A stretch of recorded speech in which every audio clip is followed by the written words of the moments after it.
stuck in deep mud. Altitude nearly 1800 meters above sea level. Definitely not getting back tonight. Steep drop down the ravine, and the vehicle is literally stuck.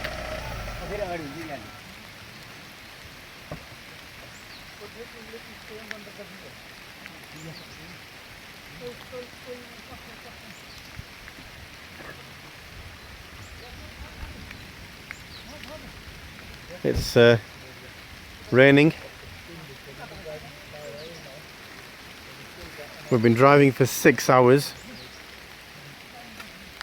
and the roads are just unpassable with collapsed buildings, damaged roads and just sheer cliff drops and a single track road, and now we're stuck.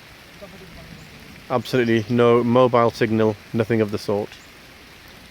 But let's pray.